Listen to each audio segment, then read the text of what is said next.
We are well, you have one person for.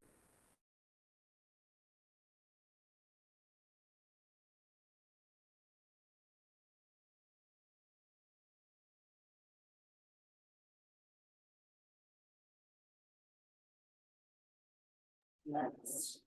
Okay. Great. Ready, take over. Good evening. Thanks everybody for coming to your city council meeting. My name is Mayor Blackburn. I am calling us to order for September 9th, 2024. First thing is we're gonna silence our cell phones.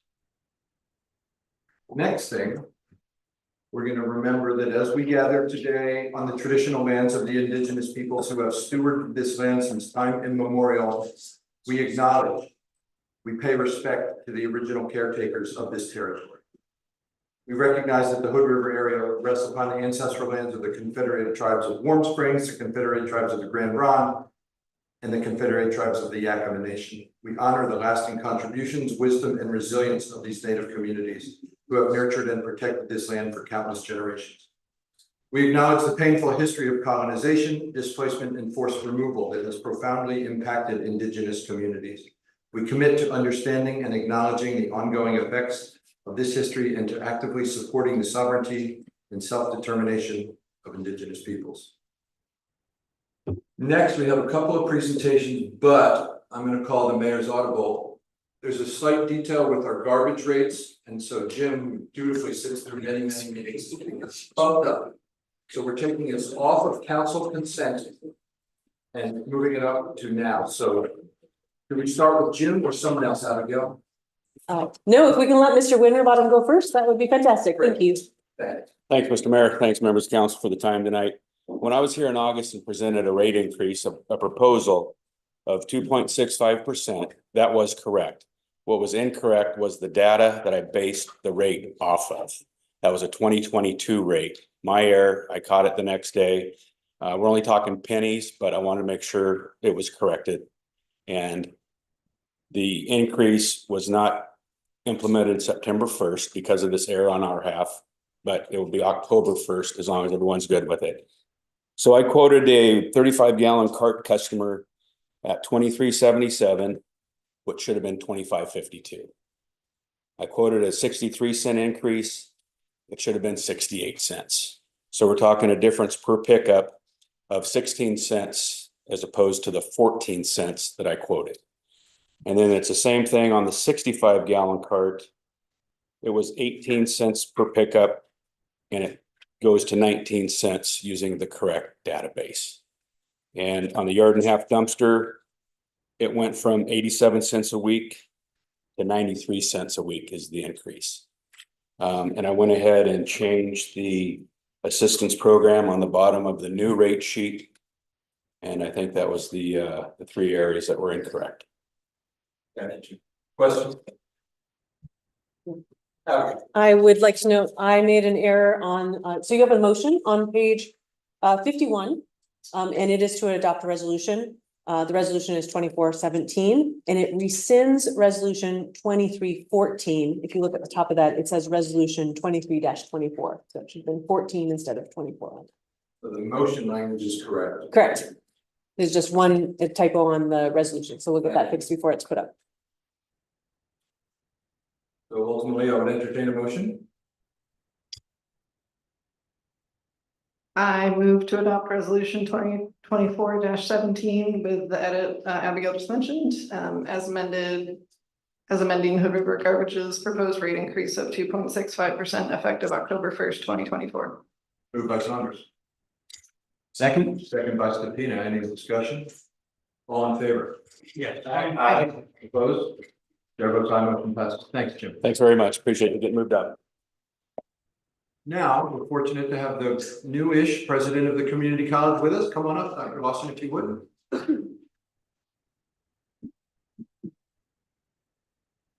Just need to go here to share. Okay, so we can share your images now.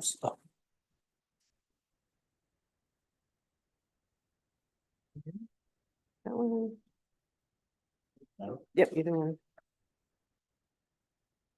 Yeah, it's actually right here. There you go. Thanks for the walkthrough. Thanks so much for having me. So yes, Paul, you're correct. 1 year, a little over 1 year in the community, and I've absolutely loved it. I've spent most of my career up in Washington, and I have loved the Pacific Northwest. The last 10 years of that career, I've been at Skagit Valley College, which is a rural college, and I really grown to appreciate the amount of good that rural community colleges can do. And, just quick observations from 1 year in, little over 1 year in, is the college needs to be a little more visible and a little more engaged. So I'm really working with our faculty and staff, and myself too, owning it, that we want to be engaged in our community. I think it's important for our college to be engaged with our students, our students to be engaged with our community. And ultimately, I'm really confident that the college is going to make a big impact. So I'm just going to share a few things that the college has been up to in terms of our work. Some of it I hope won't be overly I'm not going to say boring, but we did just update our strategic plan, and I need to share that because I think that's actually pretty important work. So I'll try and make that as exciting as possible. But again, just thanks for having me, and let me share a little bit about what's going on at the college. So Abby oh, sweet. All right. So really, I mean, just quick overview. I hope you'll leave tonight knowing that we are focused as a college on making sure that we are serving our community, and that includes Hood River. It includes Wasco County. It includes the rural areas of Hood River and Wasco County. One of the things that I've really appreciated about this region is the diversity of it and how many different communities the college is serving. And that includes communities on the Washington side too. There's something kind of cool about the Gorge and how we all can work together. And so I'm hoping and committed to making sure that the college is really a part of the diverse communities that are throughout the Gorge. And as I mentioned earlier, kind of in my opening remarks, I want to see us more engaged. And so committed to making sure the college is doing that. And then last but not least too, I want to bring your attention to a ballot measure 33111, which is a renewal of our bond that will retire this spring. So I'll get to that point and kind of share what's in that bond. So really quick, I think it might be helpful to start with a quick student story, because I think it's representative of some of the things that the college is doing and the impact that we have. Remind me how I forward this. Oh, there we go.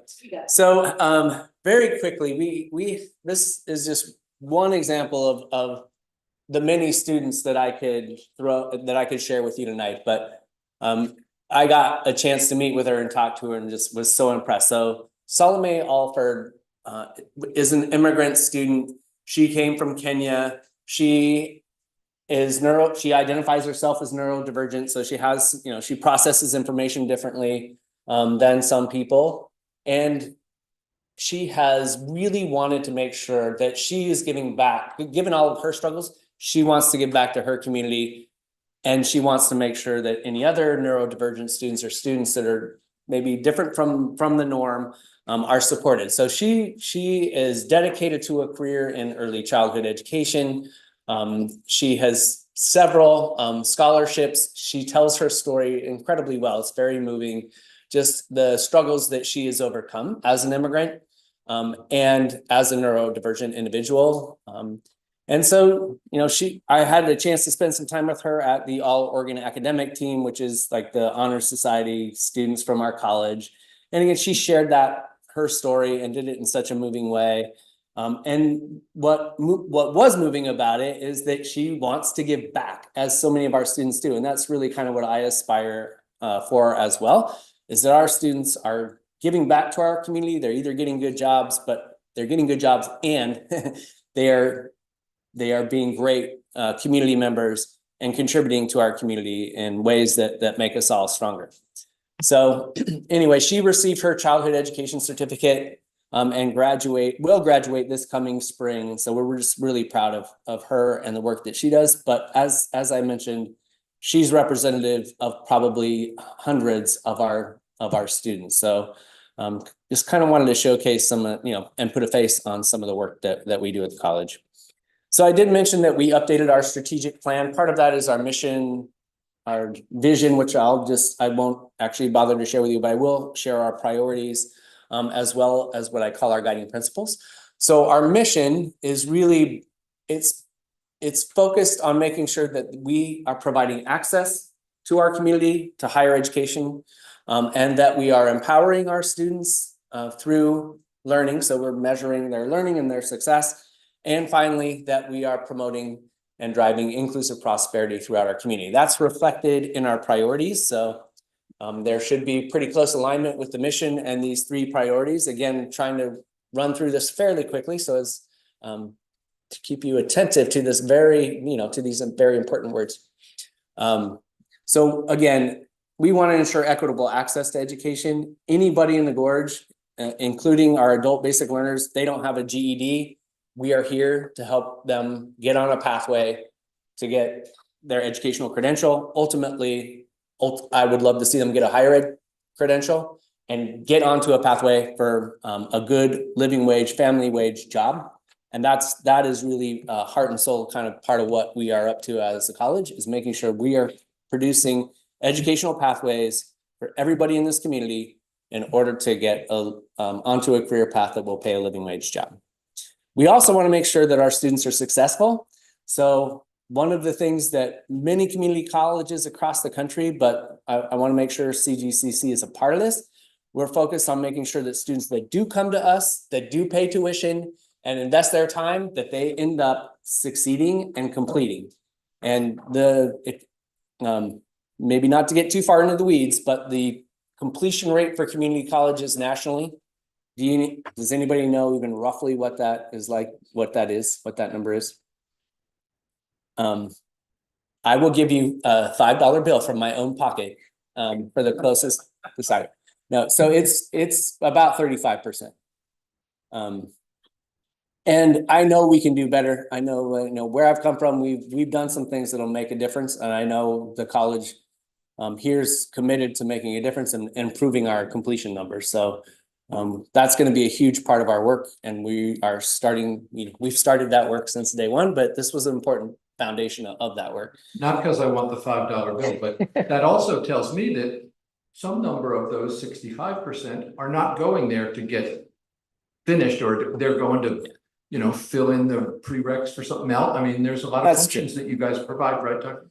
That is true, but when you survey, and this is generally, so I'm not localizing this, but when you ask a community college student why they are going to a community college, it's because they want to earn a college degree.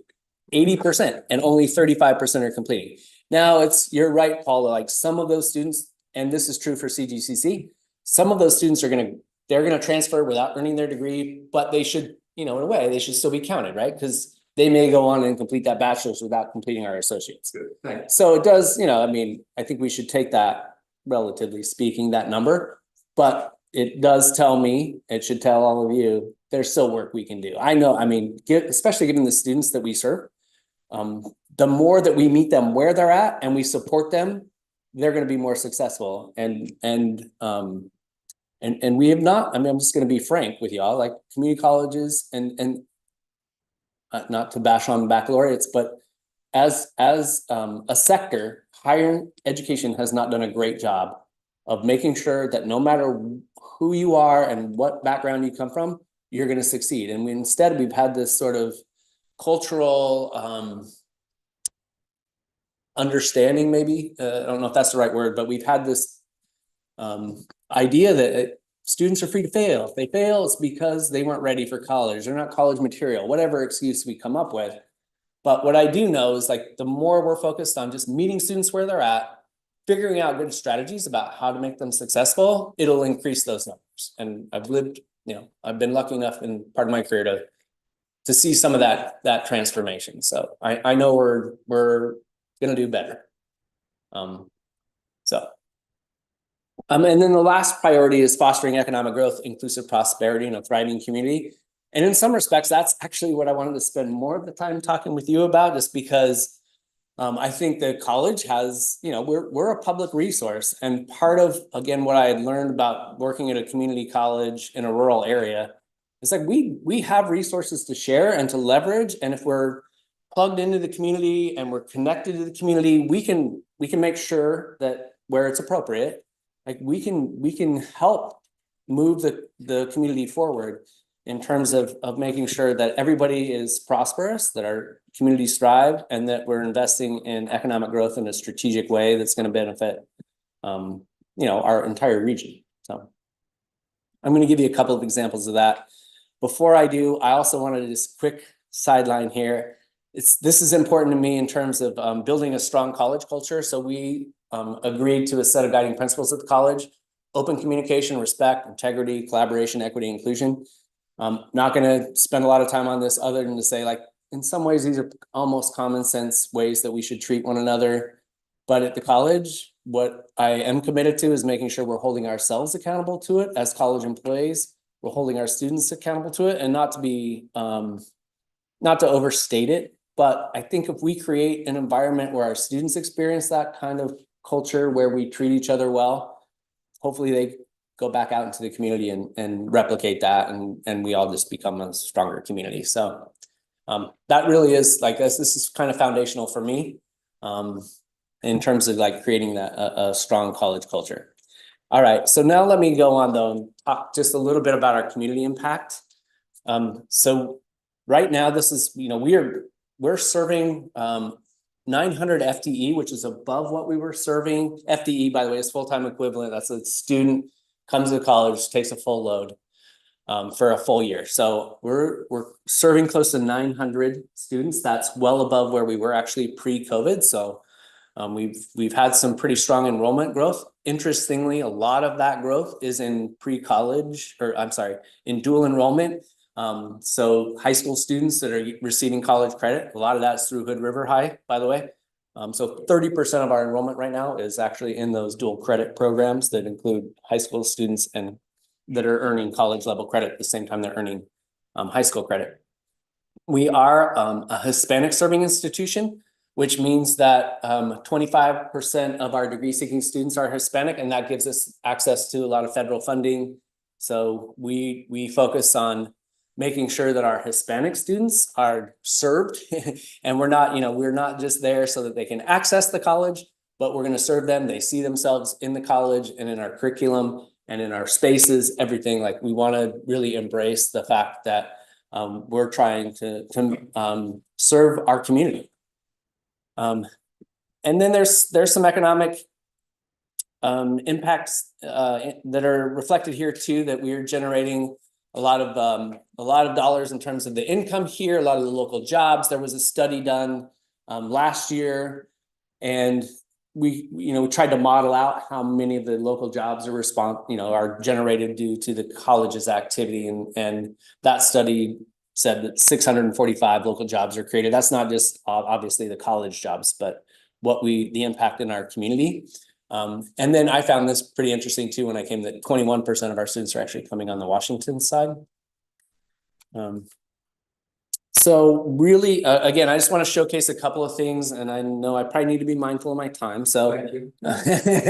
I will be quick. Really quick, the Regional Skills Center, please, if you haven't come up to visit us and seen that center, please do come up. We open it up to the community every Friday. Our faculty are amazing. They want to prototype things, work with the public, and do whatever they can to help utilize the amazing technology that's there, including some very high-tech 3D printers, machine shopping. I mean, they can do a lot of amazing things. So they've done a lot to help prototype new products and so forth. Come on up, check us out. That's part of the economic development.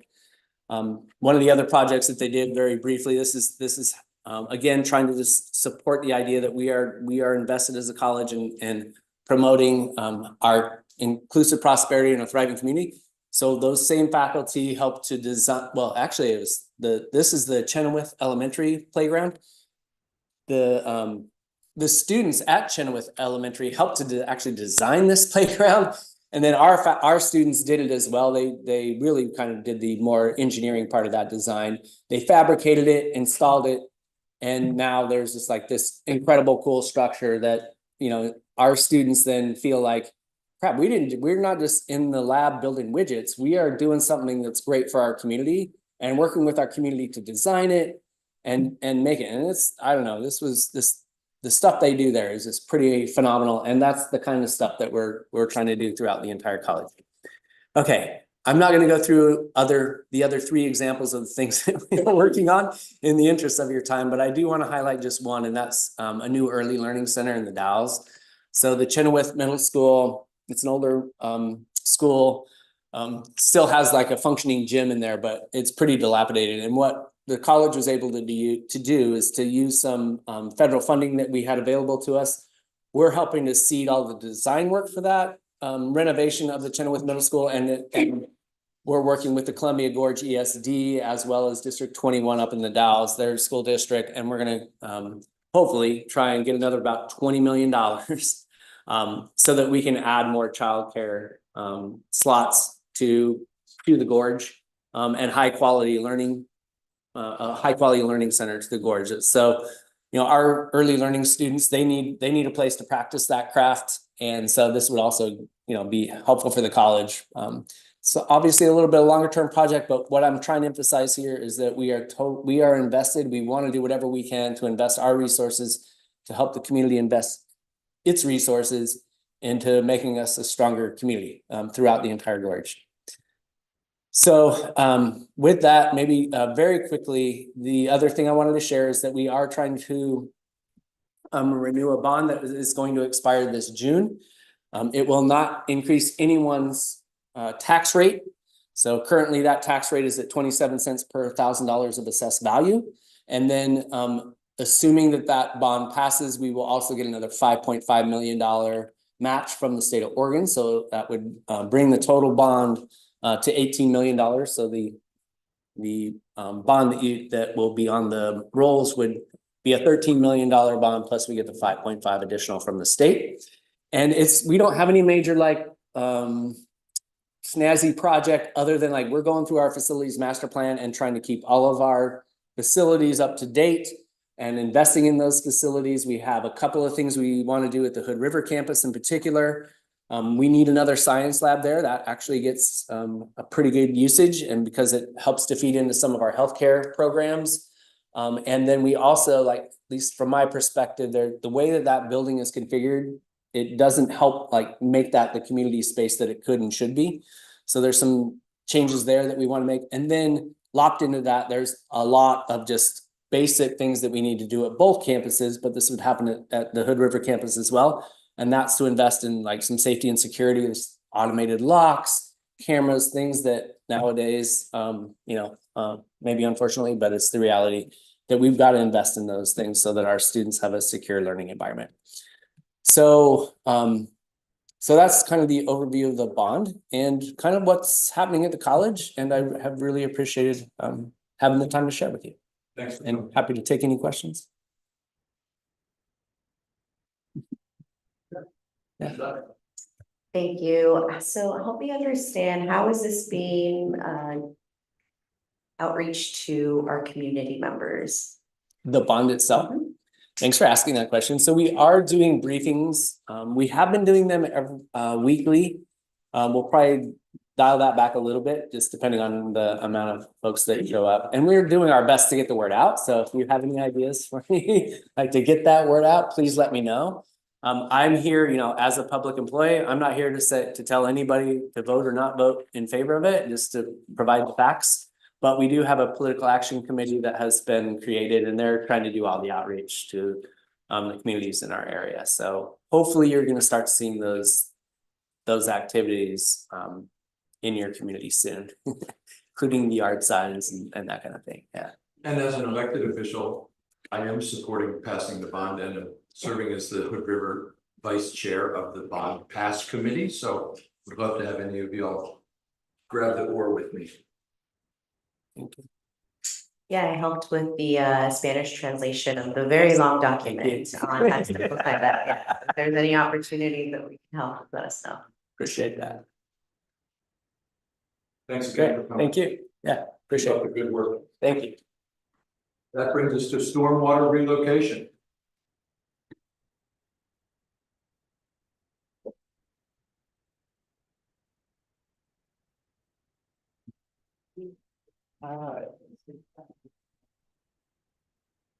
It's on green here. You might do better job than me. Yeah. So. Do you have a PowerPoint? It was loaded. I think Jen's got it. Okay. Okay. I can't get this. I was trying to get this done. I'm gonna. Oh, there we go. Nope. Where is yours? Yeah.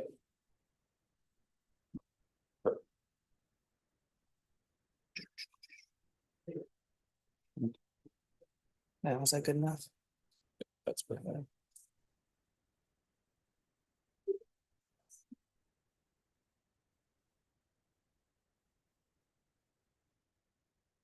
All right, good evening, everybody. I'm back again for stormwater. This should be a quick one though. I'm sure everybody will be happy about that.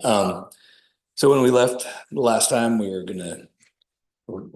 starting the redesign on the phase 3. So we needed to shift gears and get phase 4 rolling so that the ARPA money would be able to be used.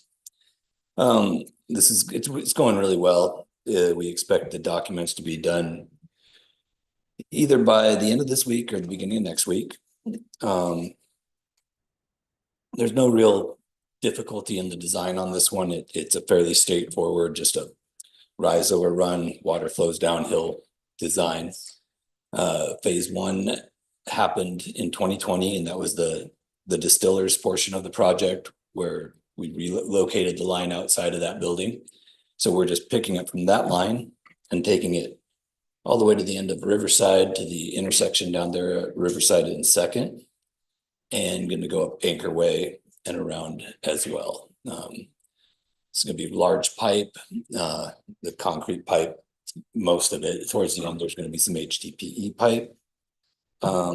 We are expecting to do our review fairly quickly, not expecting a lot of back and forth. We'll set our bid dates probably next week. And I believe the next time I'm back here will be probably late October, early November for approval of that bid. And construction could begin as early as November on this project. That's pretty much the update on this part of the project. Great, thank you. So- Questions?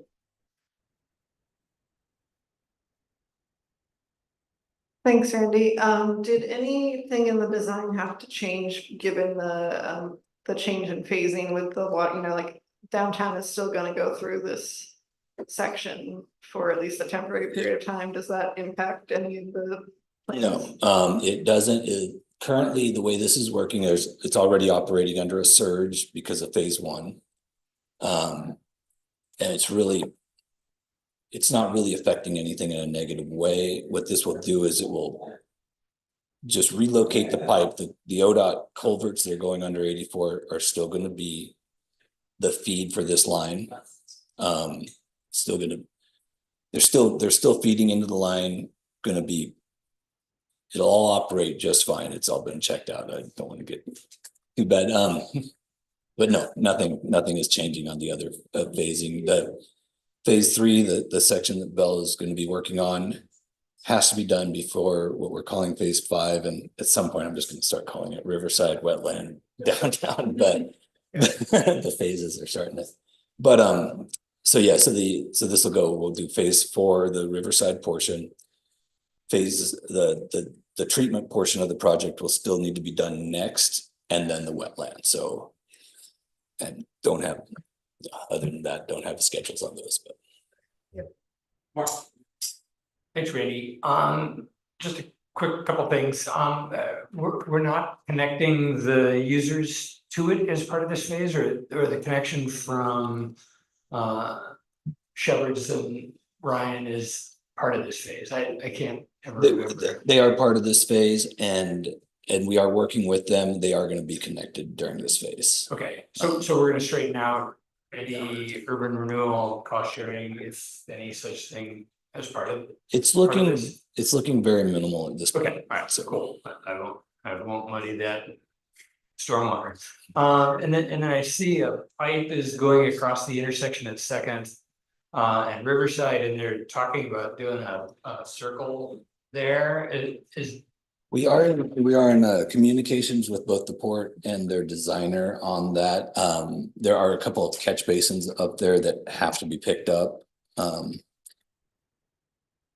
So we're sizing the pipe appropriately so that they can, however their design works out, they can get the water out of there. There'll be some more catch basins.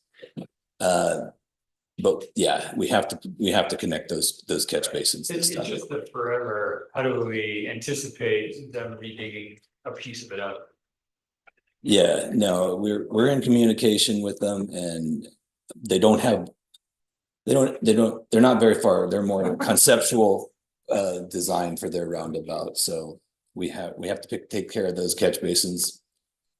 And we're basically just giving them all the details they need to take it from there. So That's all I had, thanks. Looks like that's it. What do we need to do, Abigail? There's no action needed. This was just informational for you. The next time you'll see this item is when we're ready to award a bid. Thank you. Now, without further ado, I will recess this meeting to have my colleague chair the urban renewal meeting. All right, we're calling to order the Hood River Urban Renewal Agency meeting for September 9th. Jen is Ben or Heather online today? Heather is online. Hi, Heather. I'm here, hello. Good, all right. Business in the audience, Doug Baker, you asked to speak to the urban renewal? Yeah, please. Thanks. And the lights already green, you can just.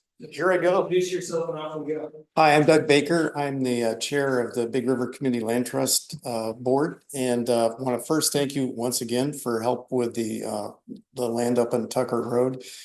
It was a bit of a juggling act to get it all done, but we got it done, and we signed a contract with someone to build, and we hope to break ground as soon as we get the permitting done in the next month or so. So we'll let you know about that and hope to see you all out there. We're also looking at some additional land in the community that we'd like to build on, some sizable land, and but it's not in the west side area. So my brief hope is that as this program shows its merits, that you can think about going at other places around the city to help us with that. We're really excited about getting going on building scores of houses in the community, not just this first one. So any help you can give us down the road around the rest of the city, we'd really appreciate it. But thank you for looking forward on this issue. It's really critically important. Thanks. Oh, yeah, we hope you guys will. Yeah. And this is the urban renewal issue, so that's where we'll start. Cool, let's see, we have a consent agenda with 2 different meeting minutes sets on. Haven't edit. Here. I believe I was at both of these meetings, but I don't see my name on either being excused or any motion, but I do see my name brought up on a couple of pages, the first one being page 6. But that's the only correction. I believe I was at both of these meetings. If it was something that simple, I think we could just Yeah. have that in the motions to make sure that you get credit. Good. Heather, anything? Yeah.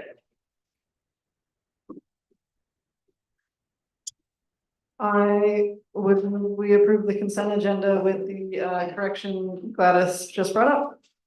Second. All right, we have a first Megan and a second from Grant, all in favor, say yes. Aye. Aye. Hearing none, motion passes. Regular business items, so we'll, this is the good stuff, so. Take it away. Okay, will do. Thank you, Chair Zan Miller, members of the Urban Renewal Agency Board. First item before you tonight is a resolution creating a missing middle construction incentive in the West Side Urban Renewal District. So this is a concept that was brought to the Urban Renewal Advisory Committee and the agency board back earlier in the summer. Got thumbs up to flesh out that concept and build it into a formal program. And that's what we have for you tonight. We've built the application materials and also drafted the resolution that would incorporate approval of this type of program into the West Side Urban Renewal District.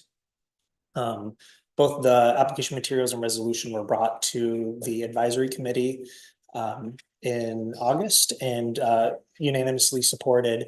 And now we're bringing these materials to the agency board for full adoption. I do have a presentation just to kind of recenter us on the program.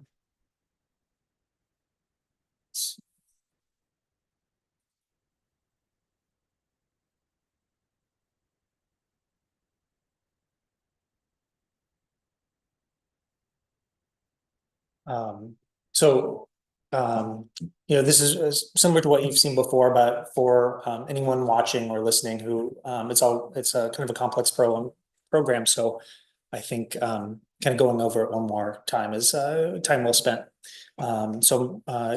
Hit just the context that and the issues that we're trying to address and how this construction incentive fits into a portfolio of actions that we are trying to achieve. And then discuss the details of the middle housing construction incentive itself. So home prices have hit an all-time new levels of unaffordability since the pandemic. And that was despite actually making some progress in the late 2010s. So this graph is median home value to median household income. And basically a ratio of about 3x to 5x. Is considered generally affordable for new home, first-time home buyers. So in 2015, the city got really serious about addressing housing affordability. We did a needs assessment and instituted short-term rental regulations, later streamline approval of townhomes. Next was removing some barriers, including reducing systems development charges for accessory dwelling units. And then the city eliminated parking requirements for redevelopment of existing historic buildings.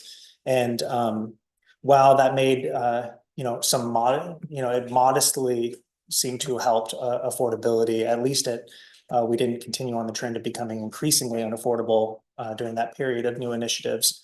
But then as we all know, the pandemic hit, flight from urban centers as people could work remotely, as well as increases in the metro area tax rate made it beneficial to move to Hood River. And generally the city was focused on addressing the health emergency. And so unfortunately, all that progress that we made over the late 2010s kind of evaporated over the last few years. But I do think that is a positive sign that we aren't just passive observers of our affordability issue, but we do have some levers to pull. An issue that we're facing right now is that building is slowing. So this is new dwelling permits within the West Side District, which is really our last major reserve of undeveloped property within our urban growth boundary. So just a little over 20 units approved over the last 10 years. And only about 6 in the last 5 years. And that's by no means close to the housing production that we need to stay ahead of our goals. So in the context of this slowing building, population does continue to grow. And when you have a set number of houses, growing population, you'll have a dynamic where the wealthy are most able to outcompete for that kind of static number of housing units. And we see kind of the outcome you would expect to see if that is the case, and it's a declining proportion of Hood River County school-aged population. So not only do we need more housing, but as we build housing, we want to help first-time home buyers and folks get into to more affordable types of housing. if we can promote both more and also smaller homes. Smaller homes are relatively more affordable. And what you see is that scatter plot there is all those homes that were permitted in the last 10 years on the west side. This is their current Zillow home value versus their square footage. So this is even new construction can be relatively more affordable if it's smaller. So where an incentive program for the private sector would fit into our overall housing strategy, you know, as part of a suite of things, I went over some of the prior actions that the city has taken. In addition to that, we created the new West Side Urban Renewal District, which was specifically to plug in funds to help support the affordable housing strategy adopted in 2022. Basically the next step after our 2015 housing needs analysis to take the baton and keep running with initiatives. And so it specifically recommended using urban renewal to provide direct and offsite project subsidies for housing, as well as continuing to land bank, doing more 780 Rand Road, more regulatory changes as well, like affordable housing ordinance and the like. So just want to kind of hit home that this is not our last and final initiative. This is just one item in our quiver. So when we're considering how to create a construction incentive, we looked at the context of the urban renewal district. It's brand new, so it has today $0. It's going to collect its first money here in November. So we don't have money to seed this program. Also, it's a small agency, small city. The entire staff is in front of you right now. So we want to make this administratively simple, not only so that we can administer it effectively, but also builders, especially the builders who do large scale work and are looking from one community to the next as to where they want to bring their investment dollars and spend their time and energy. They're not doing in-depth market analysis to each community. They're doing back of the envelope work as they're going from community to community to see where they want to spend their time. And so being simple is important. Making this fair and very transparent was another value, knowing that this was our first first action ever to directly subsidize private market development. We knew we needed to start slow and take small steps. And within those constraints, it leads us to a place where, you know, these are not going to be regulated affordable housing for very low incomes. This is going to be light touch, simple to administer, hoping to just tweak the trajectory of what would be built otherwise. And so we have to then also have the expectation that these will not be affordable homes. These will be relatively more affordable homes than what would be built otherwise. So getting into how we built the program with that context in mind, it's all centered and calibrated around development fees. So here is the typical development fees for a 3,100 square foot home, kind of the typical product that's being built on the west side right now. So this home, I should mention that these numbers have been updated for the FY25 fee schedule. So they're different than what you've seen before. Would be about $40,000. And that's for all types of development fees, not just city. So it includes parks, SDCs, and the school district's construction excise tax. And that's important, particularly because the advantage that large houses have in development fee charges come from those charges, which are just flat per dwelling unit and don't size with price or how big the home is. And the number one charge in that respect is parks SDCs, and at $7,000 for a dwelling unit, it's a big portion of the overall price tag. So comparing a large home to what smaller, more modest home types would pay, A 4-unit cottage cluster would be about 108,000, and a 32-unit multifamily development would be about 415,000. Now, they pay more, obviously, because they're much larger developments with higher impact on the system, but they don't just pay more in absolute terms. They're also paying more in relative terms, relative to their construction value, or also called permit value.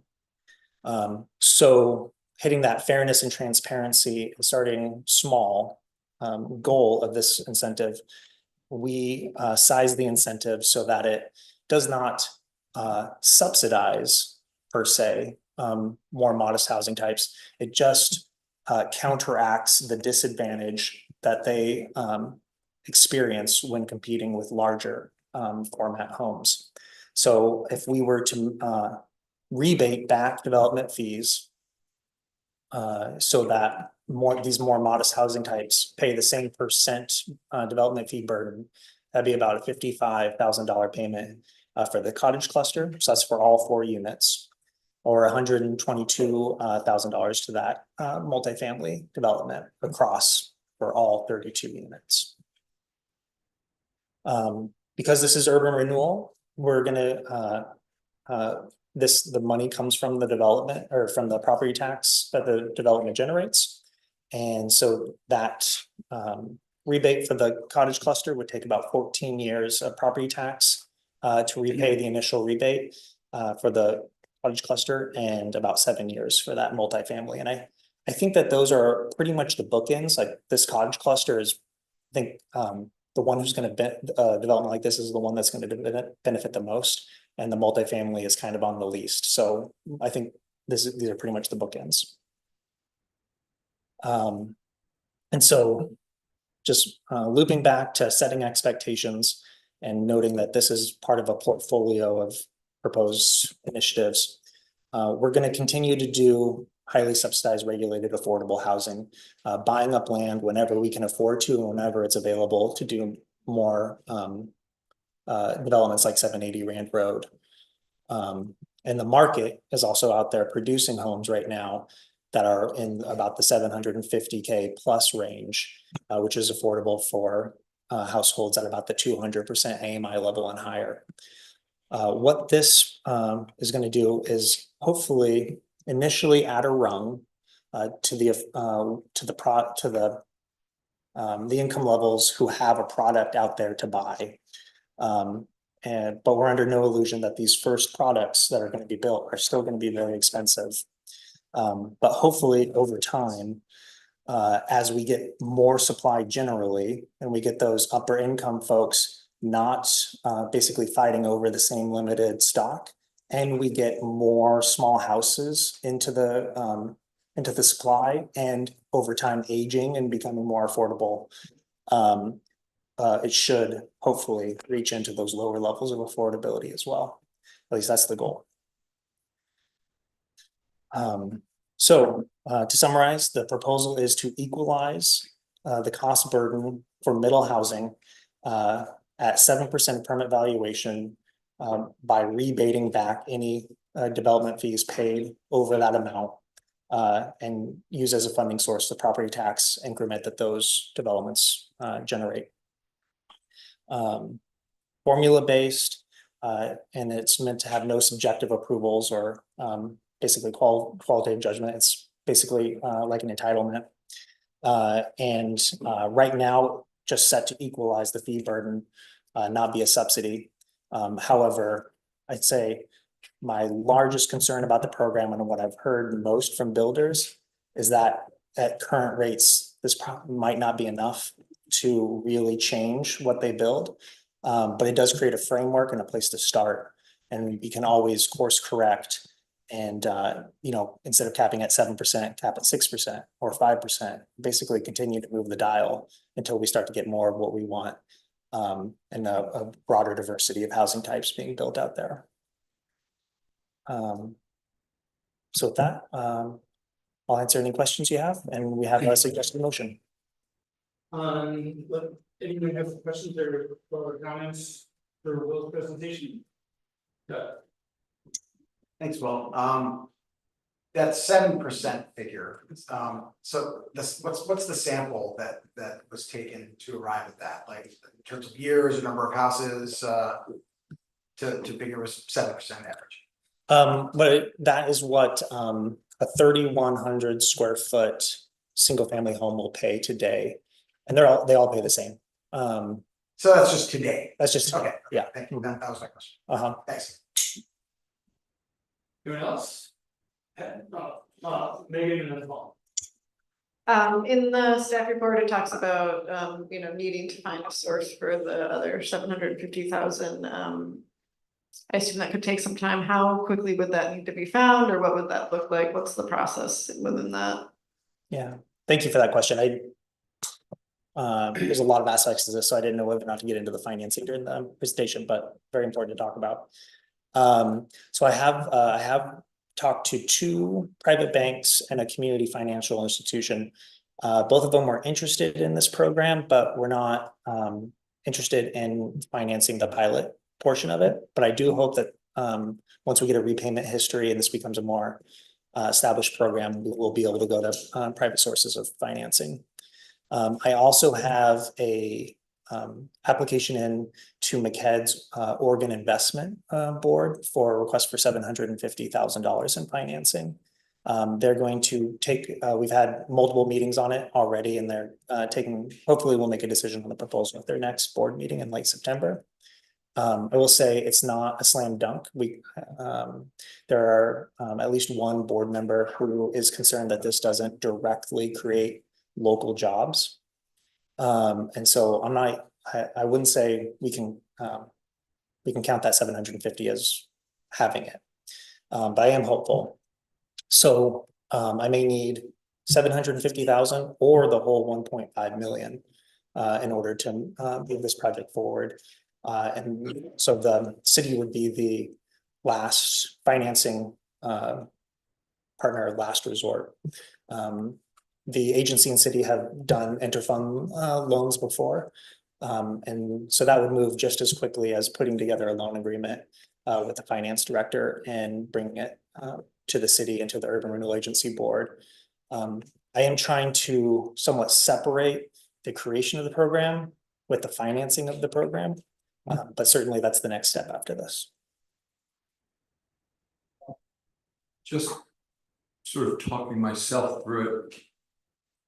Help me understand why we're not getting in the common pickle of reducing the expense of building a structure does not prevent Sally from Seattle coming down and outbidding Jimmy from Des Moines, because its value is what it's worth. I mean, the market determines how much it'll cost.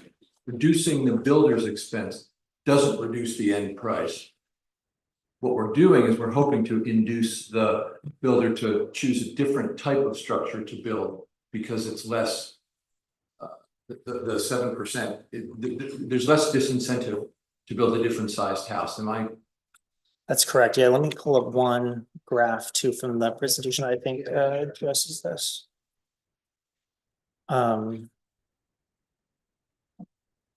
Yeah, so one major issue is, people with more resources will always be able to outbid people with less resources. And the only way to address that is to increase supply so the two aren't in conflict. That will take time to address the supply issue. And this is a component of that. But even before we address the supply issue, and for the product that has actually been built out there, as if we can get people to build a little bit smaller, it will be overall cheaper. I mean, you were getting there, but I also definitely the point is that if you're going to build one single family dwelling versus triplex or quadplex or something on the same plot of land, if we need numbers, that's a big incentive from our end. Yes. Thank you. I have 2 questions. How's this going to be advertised to builders, to developers, to let them know that it's a pilot program, it's up and running? We're hoping to have someone try it out. Yeah.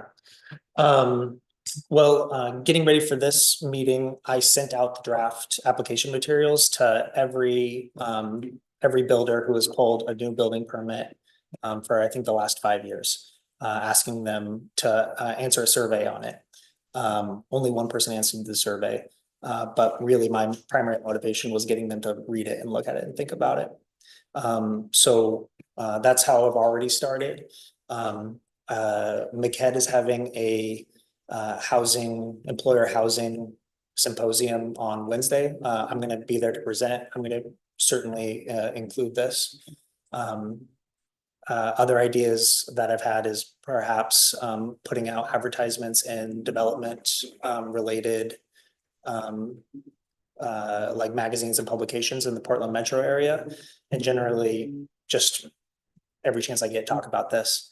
I think two, just my impression of the development community when I was talking about how like they kind of scan quickly and they're always is that just having a program like this communicates the message that we want to build. That just in and of itself is messaging. Thank you, and I recognize that this is a pilot program. But help me understand, how do we know that we've been successful? We have one home built, we have a home built or sold for X amount of dollars, like help me understand how we're finding success. Yeah, and this will be, I do have the kind of 5-year action plan that we're taking through for the West Side District. We've gone through the engagement plan. This incentive is one of them. We're wrapping the constructability analysis. And then another one that we have is our performance equity metrics. So I do plan to incorporate metrics associated with the success of this in that. And what is in my mind right now is looking at the size of home that has been created over the last 10 years. And I'd say we would be successful if we can start to bend that down and get smaller homes built on average, like a running average of home sizes. Doug? How often has this been tried before in other communities, I suppose? Yeah, things like it, semi often, but nothing exactly like this. So this borrows ideas from Madras that provided upfront incentives paid back by property tax, but they were come one, come all. They'll take your 4,000 square foot home just as much as your 800 square foot home. So the new aspect that we're adding to this is kind of tailoring it to just be focused on the middle housing code. The John Day had a similar program, and I don't believe it was tailored either, but it was similar that it used property tax to support help people build. And Sherman County right now, I don't know their funding source, but they're providing $10,000 as a incentive for every new rental unit built and created. I don't know their funding source either.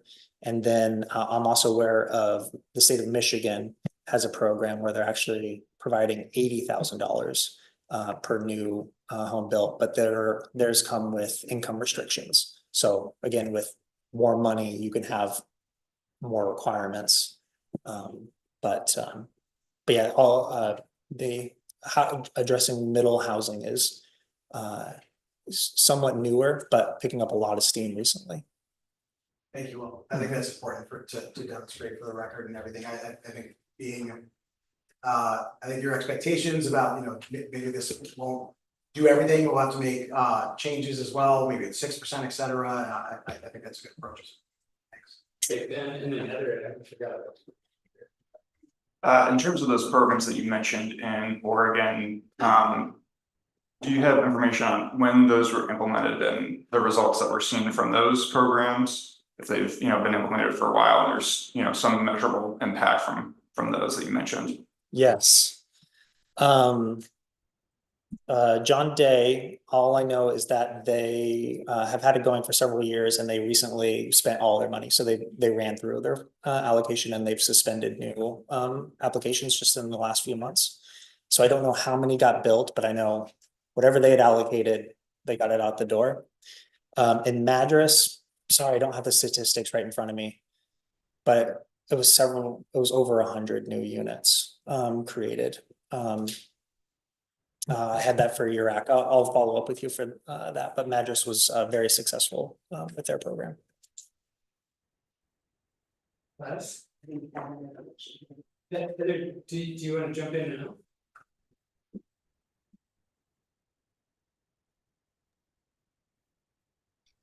Hi, I missed the last meeting, so I'm sort of new to all this. I read the public comment by Mike Kitts, and I also was thinking, sounds like we need the whole fee structure to be reorganized in a way to just level the playing field. I do like that the fee structure will be equalized. But I'm wondering if long-term there should be a plan to equalize it without subsidization. Is that something that's possible? Yeah, well, and let me follow up, Counselor Mitchell, 323 was the number of dwelling units that Madras was able to that used the incentive. I don't know how many of those would not or would have been built otherwise, but I'm sorry if I interrupted. I'm having a hard time hearing some of the council members. oh, that was just me talking. I wasn't saying anything, I was nodding. Commissioner Gehring, so systems development charges to a large extent have to be unfair in the way that, because they have to be constructed as a fee for true impact. And like, especially when it comes to parks, you can't say that a lower income person needs fewer parks than an upper income person. And you cannot use systems development fees to achieve alternative policy objectives other than just simply saying you're having X impact, so you're getting X charge. Systems development fees can't be used to create winners and losers. In other words, it has to be a true fee for the true impact that you're having on the system. And so to a large extent, that doesn't vary with the size of the house or the income of the resident. So that's where you do need to have alternative sources of funding to just, if you want to achieve those policy aims, rebating back for desired housing types, but making sure that the systems development fees are paid in full is the way to do that. Does that make sense? Mostly, I wouldn't think that the income for the person living in the house has anything to do with the builder's fees. Correct, it doesn't. Yeah, the two have no connection. Yeah, I was just talking about the equalizing the fee burden for the builder. So they are equal in the sense that everyone is charged the same dollar amount. So you build an 800 square foot home or you build a 3,000 square foot home, you get the exact same parks SDC charge. It's just that it ends up being a greater burden on the builder's pro forma for the small home because it's a larger percentage of their overall cost. Yeah, I'm sorry, I don't want to take up too much time. I understand that. I just thought since it is, the burden is so much more for certain structures that it should be restructured. I understand that it's not the way it is now. It just isn't quite fair.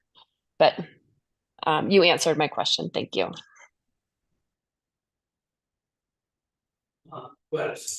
I will echo that sentiment. Another thing I've heard as well is that it's challenging to ensure that the city and the county have all reviewed everything to ensure that building permits. So how is this going to potentially expedite the process for a faster timeline so that folks can start building? Yeah, so it's intentionally paired with use of the missing middle housing code. So that code was adopted in 2021. And I think it was somewhat obscured by the pandemic. Talking to even local developers as I was getting feedback on this program, they were not really they kind of remembered that it existed, but they did not know the details of it at all. The Missing Middle Housing Code is a really powerful tool to one, get expedited land use review, get fewer chances to be basically stopped through the planning process, and also to improve your get lot coverage bonuses, fewer parking requirements, things like that.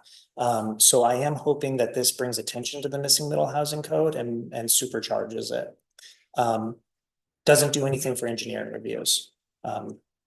That's, yeah. Mhm.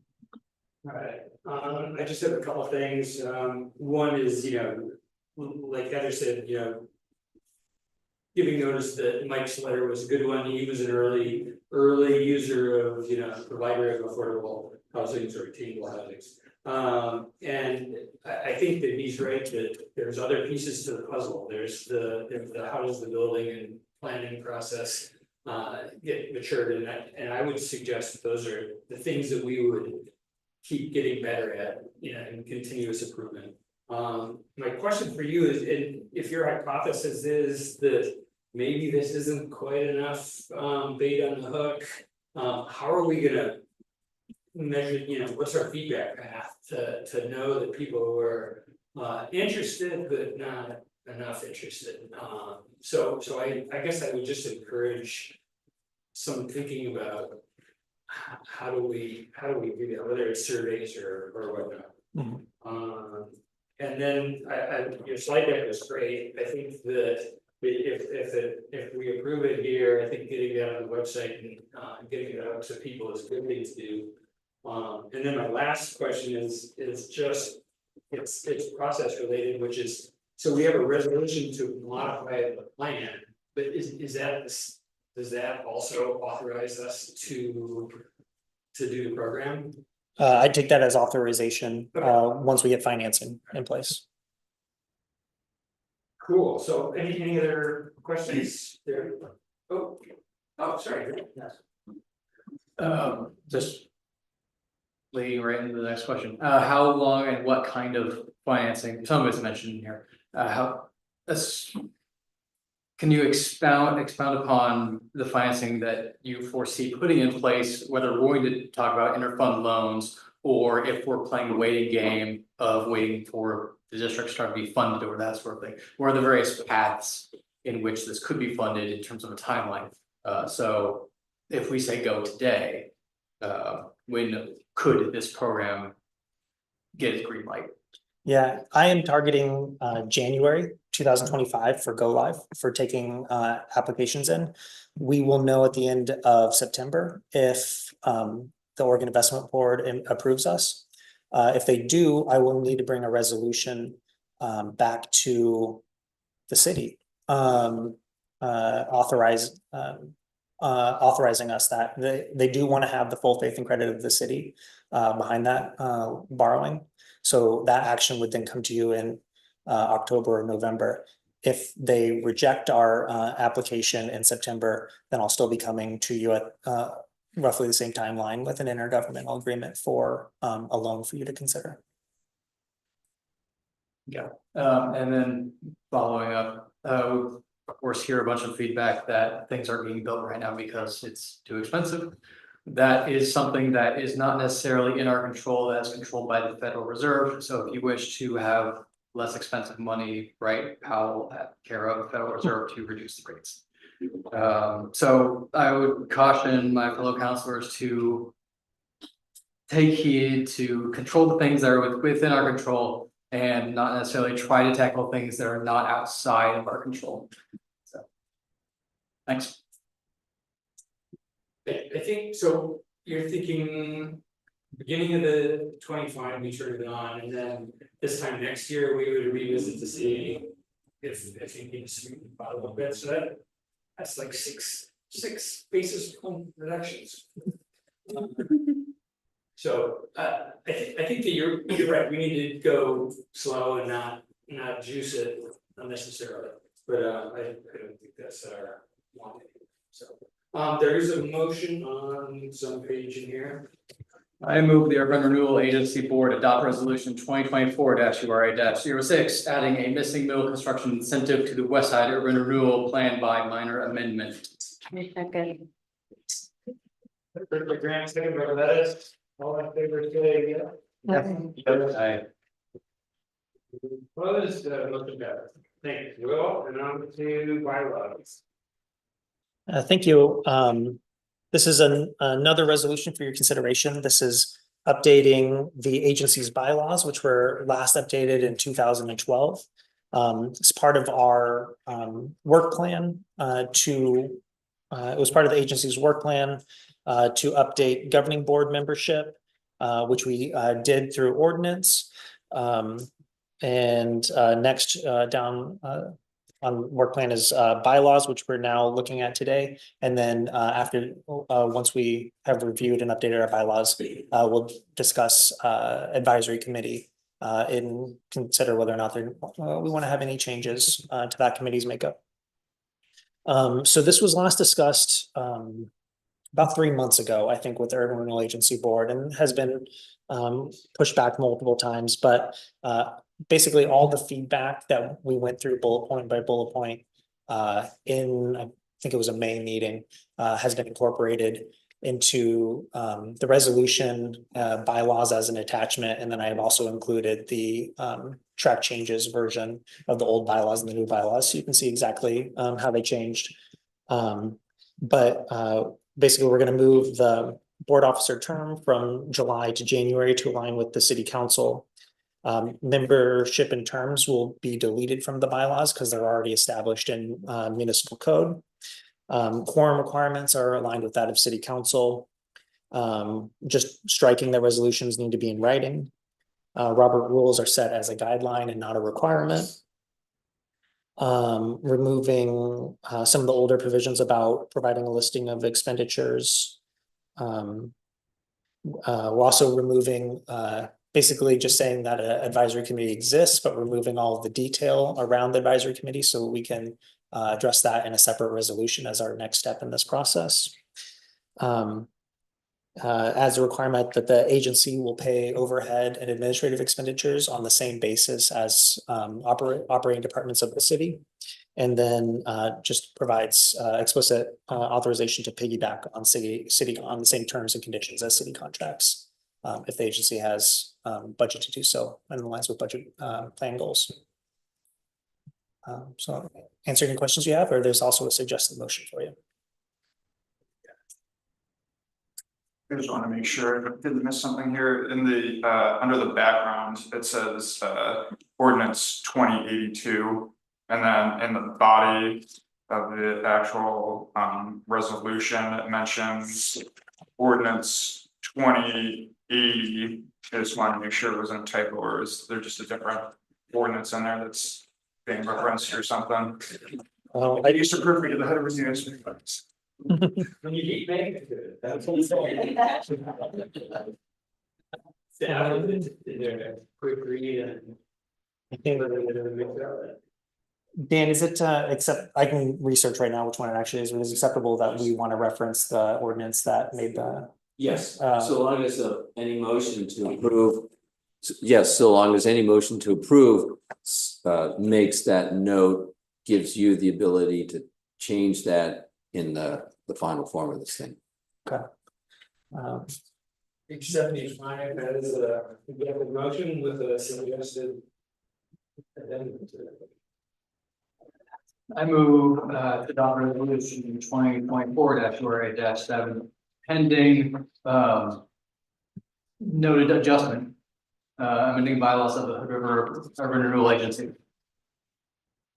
I second. Okay, yeah, motion carried, second by Lettuce. All in favor, say yes. Okay. Aye. Hi. Thank you, motion passes. Instruction and general use of 1217 May. So the Urban Renewal Agency closed on 1217 May Street in July 1st, and so we got the keys and ownership of the property at that point. We purchased 1217 because it will eventually be needed to accommodate a roundabout at 13th and May Streets. So in the interim basis, that could be 3 years away, 5 years away, 8 years away. We have a home on our hands until then. We looked into the pluses and minuses of renting it out for compensation to create program income for the agency. It was clear that any funds generated from that use would essentially be outweighed by the liabilities we'd be taking on and basically the distraction that it would create. So we proposed seeing if there was any nonprofits who would want to use it on a ground lease basis for however long it remains unneeded for the roundabout. And so a ground lease essentially says the building and everything is yours to do as you wish with it. This will be a zero cost ground lease, and the nonprofit will need to take on all liability, all insurance, repairs, improvements, anything that they want to happen to the building in order to make it suitable for their use. That's theirs to deal with. So we issued a request for interest just to make sure that is there anyone interested. It's I think nearly 100, might be over 100-year-old building. So quite possible that no one would want it. And then we'd have to think about, do we remove the building or something so it doesn't just kind of fall apart. We issued a letter, solicitation for letters of interest, had a tour of the property in August. Several different nonprofits came out and walked the property with me and asked questions. And we ended up getting 2 letters of interest. So that basically answers the question, is there someone interested out there? Both nonprofits are established nonprofits who would maintain the tax exempt status of the building, both worthwhile causes and basically financially stable entities who we could count on to basically keep it in good repair. I have the letters of interest and be happy to summarize them if we want, but also conferring with the agency chair, wanted to have the discussion of, do we want to set our values and our scoring rubric and our selection process ahead of time before knowing what the 2 entities are, and just generally consider how much time to spend on this, given all the other agency business and basically how long you can likely spend on talking about the pros and cons of what are 2 very worthwhile uses of the property. So in my discussion with Will, it's my opinion, and to this discussion that it's better just let staff, there's a set of rules, it's gotta be a nonprofit, has some doing good stuff, they should just manage it. Versus bringing us, here we got, good guys A and good guys B, and we have a deep, and then we're involved, and then the first place decides they don't want it, and then we do it again. So to me, this seems like a good place for the administration of the district, of the agency to just do what we ask them to do, which is give it to a nonprofit. So that's how we got to where we are. Now discuss. I agree. Megan? I also agree. I think this, I don't need this to be a political decision. This seems like it can just be operational, and that's probably nicer for everyone involved. Yep. Let's not boil the ocean. Okay, wait, thumbs up. Heather, are you good with that? Okay, cool. So in that case, what's the? I think that's enough direction for me today. You'll still approve the lease agreement when we write it up. I just won't have it be a choice between multiple options. Here's the negotiated, lease agreement, and we'll hopefully get that done as quickly as possible. Do we have to, is that saying that like we're all agreeing to go to the nonprofit route? Because looked like in the packet, it was like, you can do this, this, or this. Right. And so we're officially saying, Going the nonprofit route, okay, but leaving it to staff to pick which qualified entity the native inheritance. I didn't know if we had to explicitly state that, what, great. Administrator? Oh, yeah. Wanted to let everyone know that the Joint Transportation Committee of the Legislature will be in town on Friday, holding a public hearing. They're really focused on the funding side of the equation because ODOT's facing some big budget shortfalls in the 2025 or the next biennium. But if you wanted to support any Hood River projects or the Heights jurisdictional transfer request, this is the body that will next receive our Heights streetscape jurisdictional transfer request. They'll receive that with the recommendation from the Jurisdictional Transfer Advisory Committee that voted to pass us through with a $30.6 million funding request. That's going to go into the hopper with everyone who's fighting it out for money out of the transportation bill. But I hope that, jurisdictional transfer is seen as a way to take one-time capital project money and reduce ongoing liability maintenance. And so I do think it fits into kind of what they're looking at as far as bending the cost curve for ODOT. So your chance, or if you know anyone who would like to voice their opinion, 5 o'clock in the Dalles, Friday, September 13th. And I can get the address. Cool. I think we're gonna talk about that. It's council meeting and Friday the 13th. Yeah. And then next up, just give you a preview that the constructability analysis is complete. It has taken quite a bit longer than expected, but do hope to have that to you at the next meeting. Well, items from agency members. Anything? No. Okay, we are done with this bit of fun. Thanks. Thank you, Heather. See ya. Okay, we will reconvene city council. Agenda additions or corrections, Abigail? There are no changes to the agenda, Mayor. Still nobody on business from the audience, it appears. We will have a public hearing for which I have a script. Ordinance 2084 franchise agreement. This is the time scheduled for a public hearing on ordinance 2084, granting a 10-year non-exclusive franchise to Blue Mountain Networks LLC, doing business as Blue Mountain Networks, to use, erect, and maintain its facilities in the public right-of-way. We will now hear the city's staff report from Chris. Thank you. So franchise agreements are contracts between utility providers that require access to the public right-of-ways in the city.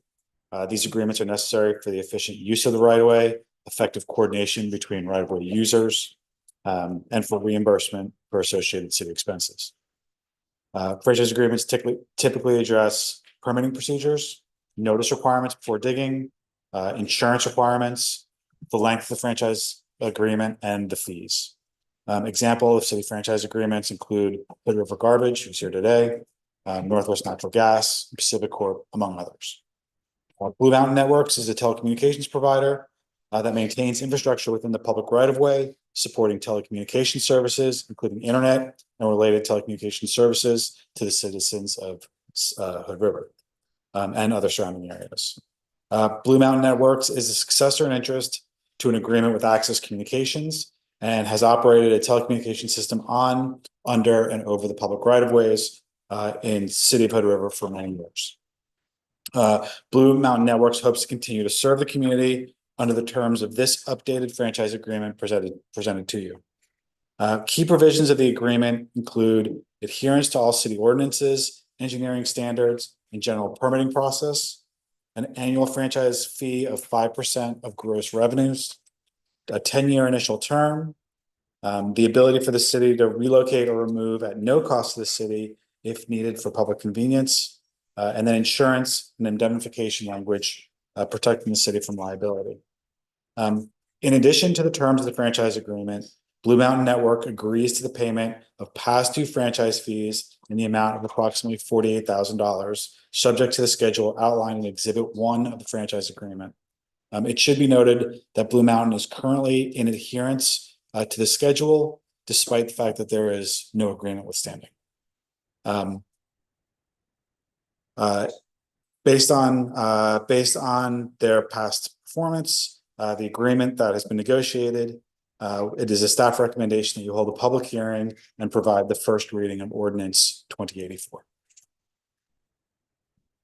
Thank you, Chris. We will now take public testimony. City Recorder, has anyone registered to speak or provided written testimony?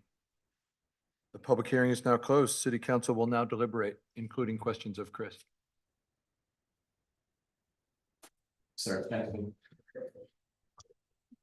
you. Yeah, my one question is, exhibit 1, talking about, potential change in, the rate is mentioned in the, whereases, but not in the therefore, and I know there's official names for both of those. Is it actually enforceable? Like, if this came to pass, is it a valid part of the resolution that we can then implement? If it's not actually referenced in the, decision-making part of the resolution? To change the rate, Well, to have exhibit 1, where if they fail to meet the requirements, the rate automatically changes. I would say, yes, you can. The thing is, you have enforcement mechanisms under all of these franchises. You kind of hope to never have to enforce them, but you're prepared to do so if you need to, and that's kind of the range of remedies you have. So, yes, it's in there, and it's a potential remedy, but these contracts assume that everyone's going to live by the terms of the contract. So it doesn't have to be in the therefores to be valid.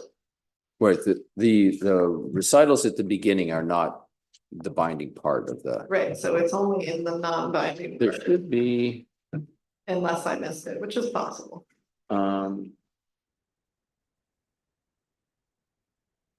We could change, so the specific recital you're referring to is which one? The second recital, it mentions the last sentence, franchisee agrees to pay past due amount as detailed in exhibit 1. But I never really saw it referenced in any of the actual. Oh, the repayment? You mean, is the repayment part of the binding? Well, part of exhibit 1 is if they miss any of these payments, they're gonna pay a 7% instead of a 5% fee for the life of the term. Right, so what's your question? So I think the issue is this exhibit 1 is referenced in the second recital. It is an exhibit to the ordinance that occurs after the signature pages. It is not referenced anywhere in the actual sections. And the question is, does exhibit 1 need to be referenced in the body of the franchise agreement in order to be enforceable?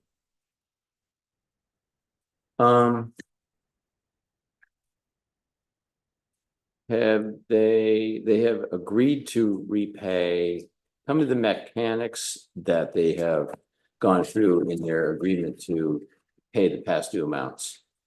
So the exhibit 1 outlines both a schedule and a recourse, right? And so there's the schedule of repayment in exhibit 1, and then there is recourse for failure to pay, which is a triggering mechanism that changes the franchise agreement fee. And that's in the franchise agreement. And that's in the franchise agreement. But the exhibit is referenced in the document only in the right, and that's just the schedule for payments, the So obligation to the pay. triggering mechanism is not in the actual resolution. The ordinance. Except as the exhibit, it's not referenced in the fee part of it. It is in here. Where in the franchise, Chris, remind me where the reversion is if they don't pay. It's in the recourse.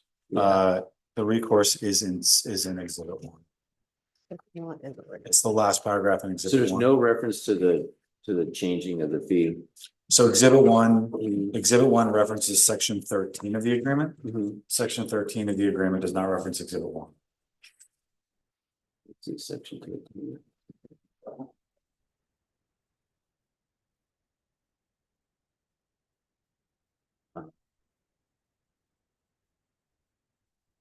So I guess the question is if the first sentence in section 13. Compensation. On page 8 of the agreement, if it were to say, the city may charge and grantee shall pay the following fee for the use of the city's right of way under this franchise.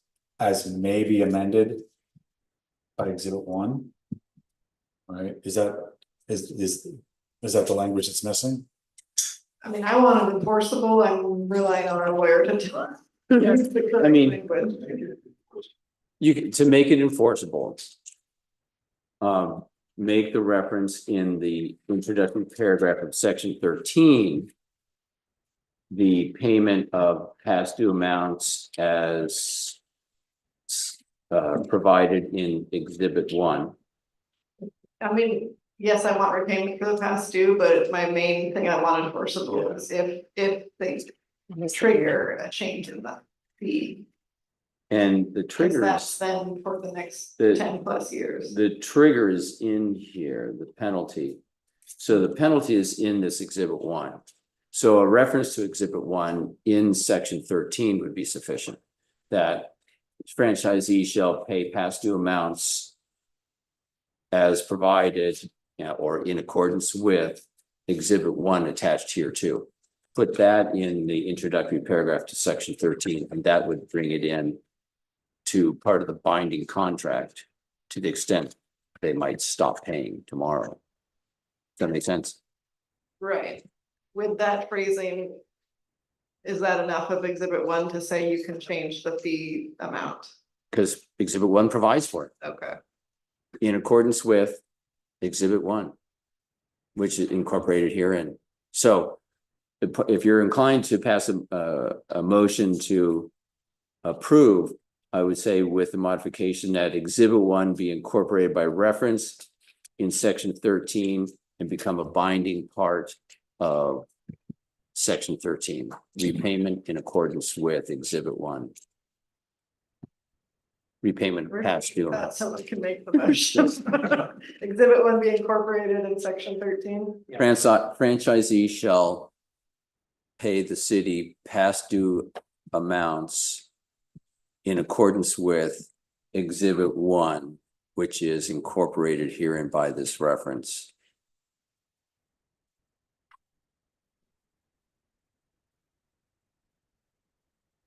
And made a binding part hereof. I got it. Got it in accordance with exhibit 1, which is incorporated. Yeah, so it's a repayment plan, and that's the Right now, I just if you need to fall off finish the sentence wagon. 'cause I didn't get the last. Yeah, so if you fall off the wagon, paying off. Agreement you had. Exhibit 1 be incorporated in section 13, franchisee shall pay the city past due amounts in accordance with exhibit 1, which is incorporated Herein herein. and be a binding part And hereof. thank you. So that sets out the repayment terms, including the remedy if they fall off the wagon. Once they pay that off, exhibit 1 is of no further importance. Anything else, Megan? That is it. Mark?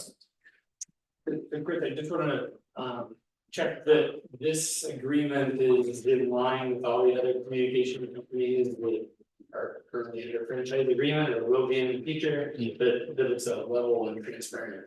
So the most recent revisions to the franchise agreement were for LS Networks telecommunications in 2022. And so that template that was worked on by the city attorney as well as Monica Morris at the time has become the base document. So this sort of is in accordance with the most recent and updated franchise agreements. Got it. So this is the second of the new way of doing it. Yeah. Cool. Ben? Just want to know, how did this come to pass that the previous agreement expired without notice? It's getting not getting paid. So actually, it did not expire without notice. What ended up happening is that there was a non-payment of franchise fees.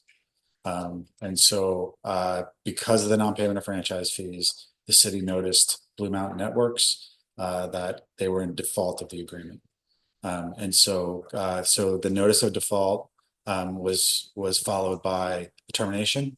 And then a requirement to enter into a new updated franchise agreement by which we can go to the current form document.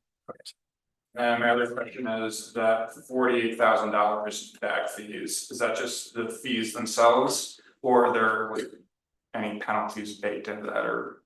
We didn't charge any penalties. Thank you. I thought I really understood franchise fees and then you sucked about waste management.